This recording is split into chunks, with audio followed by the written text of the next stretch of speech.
go. There we go. I knew something was off there, confusing myself.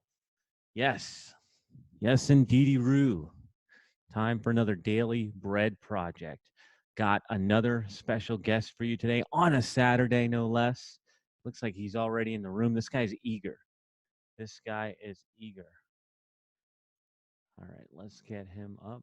Oh, he dropped. There he is. Yes, indeedy, Roo. This guy is ready to rock and roll. Hopefully his camera doesn't look so much better than mine. This guy's a video professional, a long-term friend, and original. Test. Yes, sir, I hear you. This guy's an OG, the guy I have for you guys today. OG, the first show ever on the Podcast Factory, the guy that convinced me to podcast even when I didn't want to. That'll What's be a up, Darin? trivia question someday. Remember me, because that will be a trivia question. You think so? Yeah. How you doing, brother? Good. How are you doing? I am amazing. I'm stoked that you're here, and I'm getting us live on Facebook now. And if you're on a computer, it looks like you might be near one.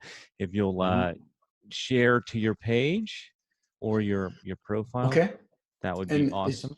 Is this on your personal profile? Indeed, it is. That's all. Okay. That's the only thing I could figure out on this thing. I could never get it to stream to the page. I don't know why. Oh, look at those cute characters. All righty.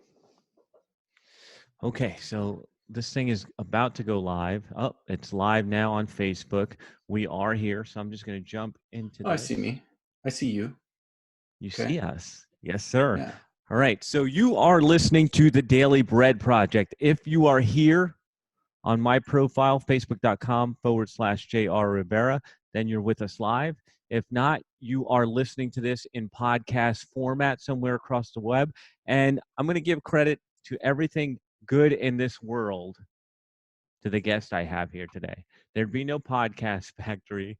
There would be no Daily Bread podcast. There wouldn't be a lot of things. I wouldn't even be talking to you here today if it wasn't for my guest, Mr. Darin Persinger. What is up, brother?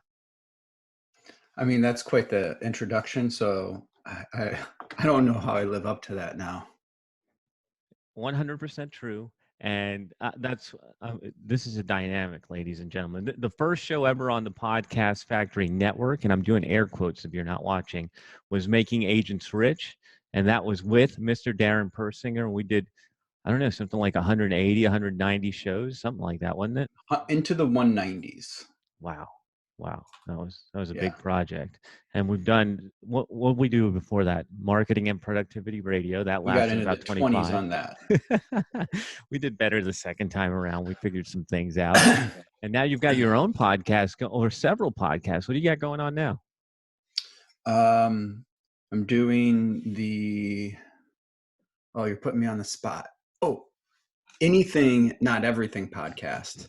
The reason why I lost my train of thought there for a second, you won't believe this. You won't believe this. Are you ready for this?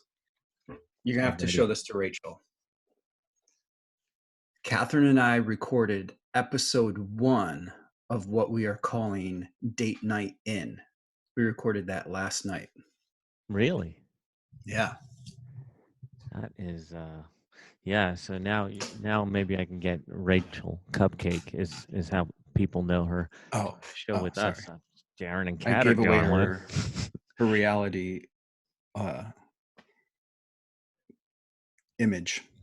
Yeah, for some reason your camera is lagging. I don't know why. It's probably because you have all that high def stuff going. So I'm going to pretend that I can't see you because it's that's fine. You're moving in slow motion.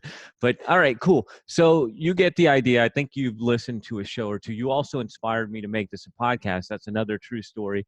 I was doing these Facebook Lives. I jumped into this 2 weeks ago just because I wanted to bring some positivity, some light, something different than what people were getting everywhere else. And you're like, hey, podcast dude, why isn't this podcast? So thank you for always encouraging me to think bigger. It's one of the things I love about you. What are you doing right now, Darin, to stay positive with all this craziness going on? Um, the number, I mean, here's the thing for us, and I've kind of talked to you about this before.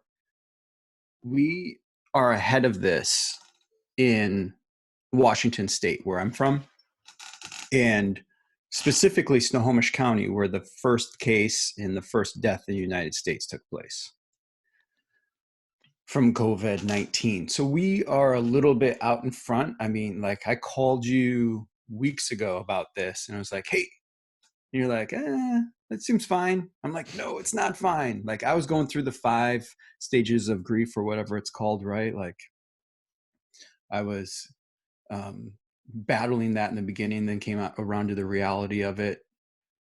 So right now, I'm not doing anything really out of the normal.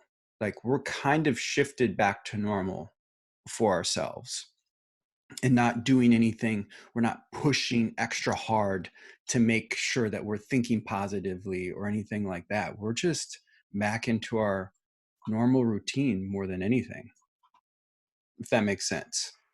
Yeah, you guys were ground zero, and so you're ahead of the curve. So we can all aspire to normalcy like you. I mean, I feel normal, but other people don't, and so that's why I ask. And so let's take a step back then. When the stuff hit the fan, and you guys were at the ground zero, and everything was crazy Okay. before we knew about it. What were your thought patterns, and how were you prepared to deal with this? The first thing that we reacted to was this is probably going to be bad. So, how do we handle that without panicking? So, we could either, I guess the way that I kind of look at it is there's some people that are running into cocoons and hiding. And then the other side of the spectrum doesn't feel like the right thing to me either. There's some people I think that are acting like moths to a flame. They're like just heading head first into this, like, I'm going to make something great out of this. Like, that's how a moth thinks and then gets zapped, you know? So we kind of just shifted to neutral for the first couple of weeks of our mindset and our productivity. We're like, we have to get out of bed and we have to take showers and we still have to go about our day. And mindset, this isn't going to be good. But also, we weren't thinking, hey, this is our opportunity to become billionaires right now. We just shifted to neutral and took it one day at a time. Now I'm feeling guilty. I feel like I kicked it up a gear. I'm like ramping up the positivity here because I And thought we needed it. Maybe I should have just slowed it down a little bit and shifted to no, neutral like you. there's nothing wrong with that. I think everyone has to react to it differently. And for the people who went into a negative state, they definitely need that, right? They need someone to pull them out of that. They need to permission to themselves maybe get back to neutral. We were just able to do that ourselves, and I think that was an important first step. I'm reading, it's actually right here, so that you know I'm legitimately reading it. I'm reading this book by Jocko Willink on leadership. Yeah. In the very first part of the book, he talks about detaching, and that's how he started to become the leader in the SEALs team. Is he was just realized that in a situation, if he could detach, take a step back, and assess things, then he could start giving orders and commands to the team. And I think that's what we have definitely been doing, is detaching from this and taking a step back and just taking it all in. What you're saying there, and by the way, love Jocko Willink. Don't know if you read Extreme Ownership, but one of my favorite books last year. Um, Okay. is that like when you're saying detaching, are you really talking about removing emotion from it? Yeah, I think when you're at neutral, you can do that because you're not in a panic state and you're not in an excited state of, oh, I'm looking for this opportunity, or this is going to be great and I'm going to make lemonade out of lemons. So maybe this is a different approach than what you are talking about in the Daily Bread and some of the other guests, but it was just, this is how we're approaching it, mindset and productivity wise. let's talk about productivity. I don't know if Okay. you're still a productivity junkie, but when I met you, you were one. And so, Mhm. how did you guys make this time productive? Well, we are able to focus more on, I guess, long-term projects because the daily grind is kind of gone. For us, real estate agents are considered non-essential in the state of Washington right now. So we can't go out, show properties, tour homes, talk to sellers.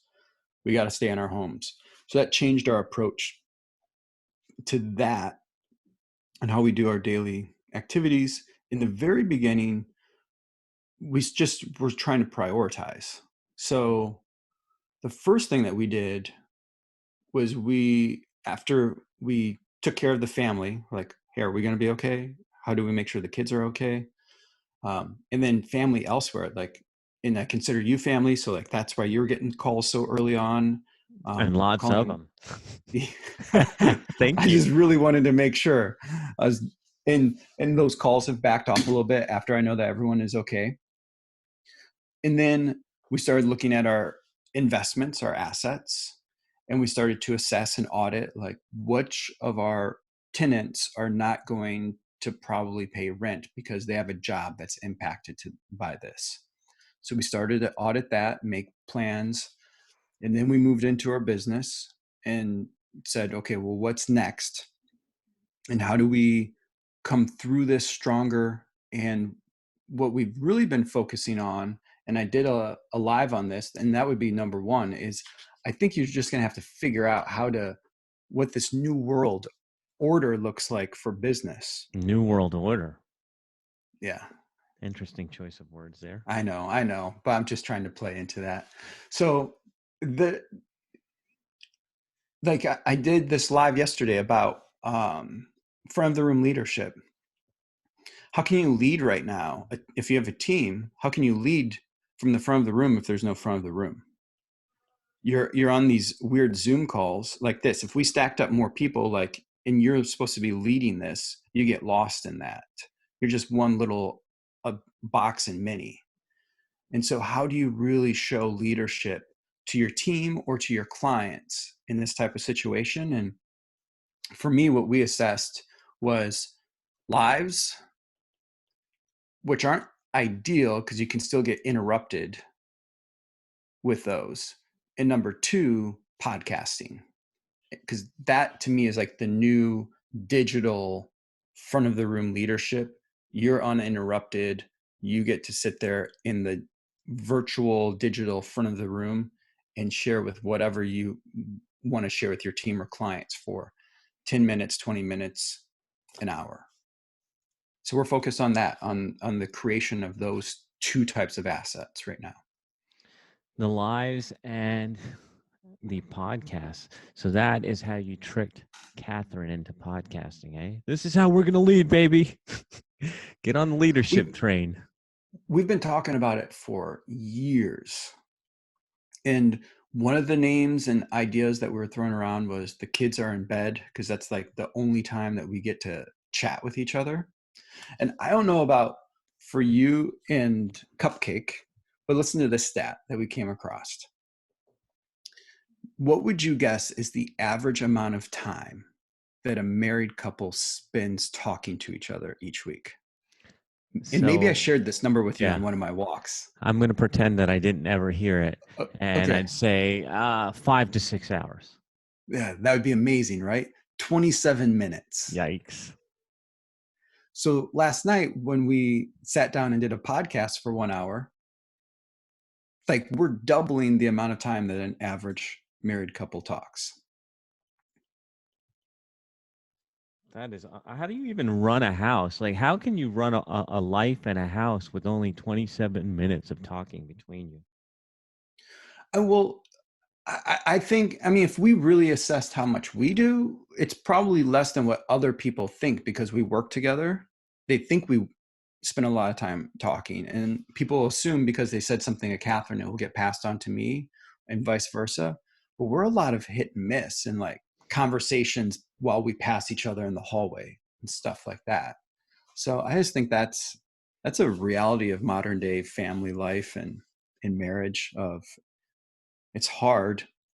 So there's an opportunity in this current situation that we're in of maybe slow down and talk to your spouse. Let's talk about that, bro. Let's talk about, with everything going on, most people are glued to the media and thinking about right now. What do you see as big opportunities in front of us? Well, for us, we watch a little bit of news each day just to make sure that we're getting, and we filter it through our own mindset. But we need to know what's going on, and then we're each day brings new information, which then changes our mindset. Like, I think the biggest, if there's an opportunity in this, you're going to have to make your decisions, your mindset, your ideas very, very flexible. I I would be cautious about going here based upon now. Here's my 6-month plan, and there's what we're going to do, and we're not going to waver from this no matter what. Each day we're going to do this, this, and this, because each day is going to bring new ideas, new data points, new information that's helpful, information that hurts that idea. So the biggest opportunity is make sure that you are staying lean and limber and still bringing in the information to make sure that your idea that you came up with yesterday still makes sense. What are some ideas that you guys had to get rid of in light of the new situation? Um, I think that number one is that we had time, actually. So even though we have more time, I think we were acting like we had a lot of time to figure things out. And so, in a way, even though we're moving slower, there's a little bit more sense of urgency on us right now, because we need to figure out certain pieces, certain ideas, because we know now after slowing down, we get to go, wow, we were moving really fast and things were really chaotic. And when things get back to normal and it's like that again, we're not going to have this opportunity to figure things out and be strategic and be thoughtful and think through some different scenarios. We're going to go back to conversations while we pass in the hall. So let's take this opportunity where we have some time and think through this. And instead of, like, for example, instead of creating content that day based upon what we're inspired by, let's figure out a content map for 2, 3 months, 6 months. Let's figure out big strategic points, big kind of dumps of, I'm calling them content lands because I'm inspired by Disneyland right now in Disney World. Like lands, what are the themes inside of these lands of content that we can start to develop? That is interesting. Content lands. I've never thought of it that way. I like Yeah, that. yeah. I like that. So, what are you doing to take care of yourself, man? I mean, we're in lockdown. I don't know if you've got a home gym, or what are you doing to take care of yourself mentally? What are you doing to take care of yourself physically? I mean, if there's any family that is designed a life to survive this and thrive in this, it is us. We work from home. This is my home office, the studio. I have a home gym out in the garage with a squat rack and free weights. So we're set up there. I'm still working out more. Um, so again, the routine is like we get to slow down a little bit and actually be purposeful about what we're doing instead of just running through routine. Mindset wise, um, you listening to your podcast, the Daily Bread helps. I was going through some stuff yesterday, just pulled out some books that would help get through this. So Like I'm doing Art of War. Got the Four Agreements, the Alchemist, Psycho-Cybernetics. So going back into some old mindset stuff. And then just for a reality check, I'm reading this book. I read this book at least once a year, but I pull it out right now. It's called The Great Crash of 1929. And just what led up to that, the Great Depression, and why recessions happen, and how we come out of those economically. So filling in some reality situations there too, not just trying to think overly positive about this, but what's our actual position. Trying to make things fun for Morgan. Yesterday I created an obstacle course in the house. Was letting her jump up on the dining room table and run across it and jump down. What? And Catherine allowed that? She didn't know I was doing that. She was on her work shift. I was watching the kids. And I'm like, right now, Morgan needs to, we call it get the wiggles out. Yeah. So we spent some time making an obstacle course that she got to jump over things, climb under things. And it's like, we got this giant dining room table. Let's let her run across it because she never gets to run across it. She'll remember that. Oh, no doubt about that. And she'll try Yeah. to, well, Daddy lets me. Uh-huh. You're gonna get in trouble for that one. That's coming. That is coming. So How about you, man? What are you doing? I don't really get to hear you talk much about on these shows about what you're up to with your. I mean, I see the walks in the park. You're still doing those daily. How long of a walk is that?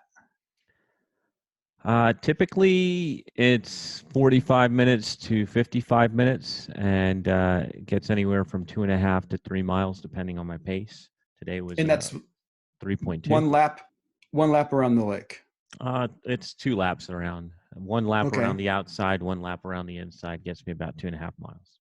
And you do that every morning? Minimum, yeah. Minimum. So you go back later in the day and do it? I was doing it more, and then things have switched up. When I was doing 75 hard, I was doing it twice a day. And then what we've been trying to do here this week, although it's gotten pretty hot, is in the afternoon, all 3 of us go out for a walk, and I do something similar to you. Hudson doesn't want to do the walk, so we play a game where we find shortcuts, and he chooses which one to take. Nice. To get him to go around the lake. So you've been doing that thing for a while. Has this changed up your lifestyle and your routine that much? Yeah, what has changed is this that we're doing together here, this Daily Bread project, because I'm basing my day around that. So that's a big change. I would say that, and it's been a change for the better for me, because I'll do this. We'll finish recording. This is insider baseball, boring stuff, but you might be interested in it. I'll finish up here with you. I've got notes written on my iPad, and then I'll go do breakfast, go do homework with Huddy, and then I'll come back to this around noon, and I'll do the last half hour post-production work. And then that's really my main goal for the day, is to do this. This is my big communication piece. And then I hit the Facebook group when I can for our TPF insiders. And then the morning's taken care of. My content in the morning's taken care of with the walk from the talk from the park. So when you decided to launch the Daily Bread project, did you have an end in mind with this? Do you have like, I'm going to do 30 shows, I'm going to do this until we're off quarantine? Do you have a way to wrap this up, or does this thing go on indefinitely? Oh, no. I'm not going to keep doing this. This is a project, as the name states. And as soon as we're out of quarantine, I'm out of the Daily Bread project. This is the point here was to do something positive. And so I was feeling helpless like a couple weeks ago, and a little scared and a little weird, just like everybody else. And I thought, well, I could either lean into the fear and all that stuff and become a basket case, or I can do something about it. And so this is kind of my therapy for what we're dealing with. I don't watch the news or anything, so I don't know what's going on out there. All I'm doing is bringing the light that I have and shining the light over here so that people know that there is some positivity in the world. Nice. Okay.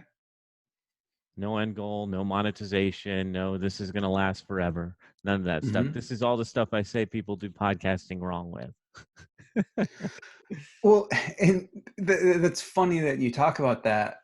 Um, and this is what I was kind of pointing out to Catherine last night is one thing that I do when I'm trying to figure out like a name for a podcast. If you go into, let's say, Apple Podcasts and you search for a name that you like, you're going to find that the name's probably already been taken. And then you go down and you look at how many shows they did, how many episodes. And then the last time they did an episode, I'd say on average, it's maybe 6 episodes. That's it. That's what it feels like. And then they just abandon it. So, how many daily bread projects have you already done? I believe that today will be 12 or 13. So, I bet you're already ahead of the average Well, amount they of. have that pod fade number that was around 10 episodes. So, why do you think that is? Do you think that's I don't know what to create content about, or is it more of a tech aspect? I get tired of the post work and all the stuff that's involved with it. What it is people that this is why I said I'm doing this all wrong. If I were to be advising on this, I'd be like, "Hey, you're a dummy. Quit doing But it." once you know what the rules are, you get to break them. Sure, and make them and Yeah, make new there you go. rules. So That's right. that's me, and you know that. But really, it's because they go in without a plan of what the podcast is supposed to do for them. Sure, it could be fulfilling, it could be fun, but if it doesn't have an end goal, as you said, then you're going to get burnt out on it. And so the tech's never been easier as far as like this one's super easy because I don't do any post production. I mean, I do some copywriting and uploading, but there's not like editing to be done. Right. But the tech is easier than ever if you're just doing an unedited show and putting it out there. What happens is you don't have a purpose. If you don't have a purpose, then you don't have a game plan. If you don't have a game plan, then what's going to make you stick to it? There's nothing there for you. Right. That's where I think pod fade comes in because, like we advise our clients, is the first thing is, what do you want your podcast to do for you? And If you, is that an easy question for people, or I is mean, that for the what you're people that we there to work help them with, with? yeah, that's the people that we work with. It's either going to get more phone calls. Most of our people sell on the phone, or it's going to Okay. get more opt-ins to the list, or it's going to be used as an asset in your conversion mechanism or your nurturing mechanism. We figure out which is the big opportunity, and then we dial everything in to that opportunity. All right. That makes sense. Yeah, it's just interesting to see how many abandoned podcasts are that exist out there. What are you I'd guys recommend doing? everyone do that. If you're thinking about starting a podcast, think about a name that you want, go search it and just see last time they did the episode and the infrequency of the episodes. It's like monthly, 6 of them. It starts off like 2 or 3 and then just drops off and then fades, I guess, like you said. What's the purpose of your let's go to anything but not everything? Is that the name? Anything, not everything. My Okay, so podcast. what's the purpose? What's that supposed to do for you? That is to get agents to us and potential secondarily um, agents to my workshop coaching program. So agents to the Cantrell Persinger real estate team. So like a recruiting thing, and then secondarily coaching. Measurable goals. Am I getting Mm-hmm. more conversations started with agents for either one of these opportunities? So Mm-hmm. that's good. What about the new one that you're starting with Catherine? Say the name again. Date night in show. So I think I have there's probably nothing there. I'm going to get that one going today. Like I said, we just recorded it last night. So it's datenightinshow.com. We haven't submitted it to anywhere yet. The objective there, like you said, talking about those conversion points, is what I've kind of discovered is in the very beginning, this is through my limited, you did all the heavy lifting in the podcast that we did. I just kind of showed up and pretended like I knew what I was doing. But in the very beginning, it's a conversion piece. It's there to convert your audience that you already have. I think only later, like you need a lot of shows, you need a lot of episodes and a lot of content before new people start joining in. And Catherine and I talked about this before we did ours of, do you even listen to anyone that you don't know? And it's like, well, maybe I give them a shot, but then I usually don't listen to them after one episode. You need to, it needs to be like a recommendation from a friend, or you need to find them on some other platform and then you'll go listen to them ramble for 30 minutes or 3 hours, whatever it is. So this audience is our conversion piece for the audience that we already have, and to be able to get referrals. So convert leads that we haven't converted yet, that are out there hanging out somewhere else, and then to generate referrals and recommendations from our sphere and past clients that we have already worked with. Right. So lead nurture, lead conversion, and the way it makes you more referable is because it's shareable content. It's stuff that they can put out there, and it's not exactly a referral like, hey, go talk to Darin. It's like, listen to the show, and then you like these people, and then you're coming into Right. So the we're fold. not, the very first one, definitely not very teach heavy, train heavy stuff at all. It's, you're either going to like us, like you, basically it's you getting, it's date night in, you get to go on a double date with Catherine and me. Yeah, I like that. And so another thing, and I don't think you and I have talked about this, and of course it's going to go a little long because we're in nerd talk here, but that's actually one of the things that we've developed over time. And you already got this. Maybe you didn't put words to it, but people think that when they're starting a show that they need need these like demographics and psychographics and all this stuff. And what we figured out is that none of that matters. None of it matters at all. What matters is the values, like a values match. I'm going to work with people who value the same thing I value. And so when you guys are putting your personality out there and what's important to you and the whole date night thing and the kids are in bed, those are values that other people hold dear. And that's where the connection point happens.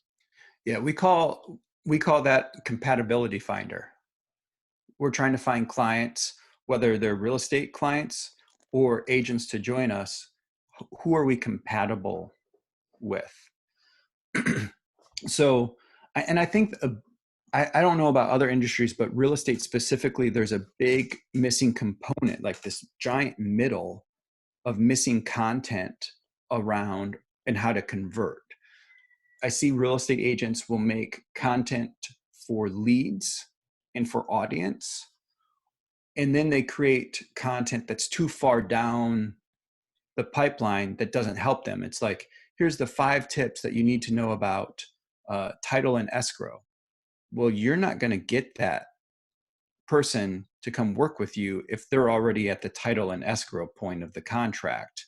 If there's an issue, they're figuring it out and going back to the agent that they're already working with. But Right. this giant middle part of how do you move someone from lead to actual client, I think agents do a horrible job with that kind of content. It ain't just agents, it's everybody. And that's where It the is everyone. podcast Okay. fits in. Yeah. I just know my world. So, but it is interesting to hear you say that then. Well, that's what this is designed for, and you said it earlier. This is really designed for nurture and conversion. It wasn't. I mean, it isn't until you have 100 episodes in the can where it might be a lead generator for you. Yep. But in the meantime, it's like putting this in to people wherever they are and letting them tune in and bond with you and hang out with you and just raise their hand and say, I like what these people like. I'm going to keep hanging out with them. This is what it really. This is where the real power is. It's the people that Yeah. already know you, keeping them engaged until they're ready to take that action. So you haven't asked me this yet, or maybe you did and kind of passed on it, but I touched on it earlier. I think at this stage, depending on where you're at in the world or the country, you're starting to get settled in and comfortable with what's going on in the world right now. You might have, you probably at least are past the acceptance stage and moving into the next level of this. And this is, if I could just give tips and like moving past the mindset part, like you need to start figuring out how you're going to take action.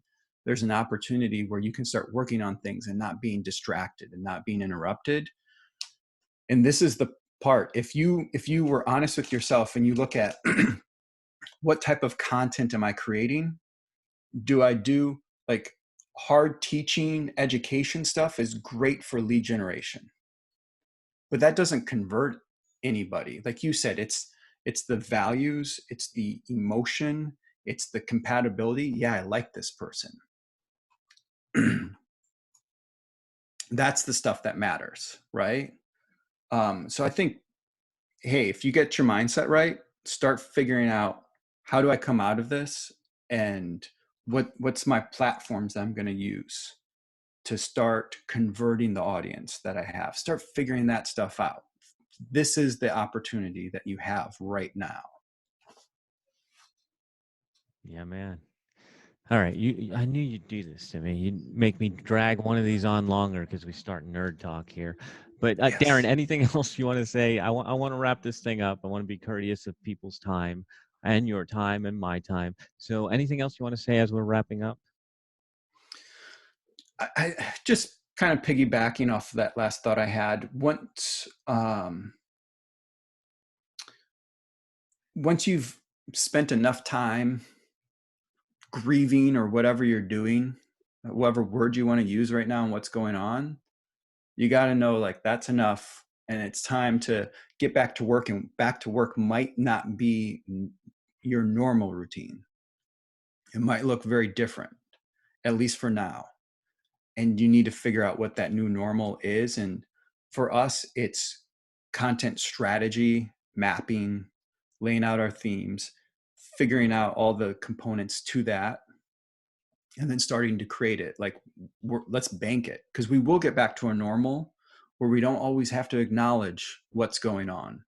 And so let's start creating content that's for that far out. I love that. And it actually ties into something from earlier this week. James Pollard, financial advisor and marketing, talked about digging your well before you need the water. And that's what I Mm-hmm. hear you saying is like, hey, take this opportunity right now, capitalize on the time you have, and start shoring up so that you're actually ahead when the stuff hits the fan next time. Maybe it Mm-hmm. will, maybe it won't. I mean, stuff always happens, but this puts you in a better position not to panic. So I love it, Darin. Thank you so much. What is it? DarinPersinger.com. Where can people find you? Yeah, DarinPersinger.com, and then you can find me elsewhere from that. Excellent. Brother, it's always a pleasure speaking with you. I always just always love hanging out with you. I love your positivity. I love the way that you think. And I'm grateful that you spent some time with us today. Thank you so much. Thank you. Say hi to the family for me. Likewise. That is a wrap for the Daily Bread Project today. We went a little long, but couldn't help it. Catching up with my man, Darin Persinger. Thank you guys for tuning in, and we will be back next time.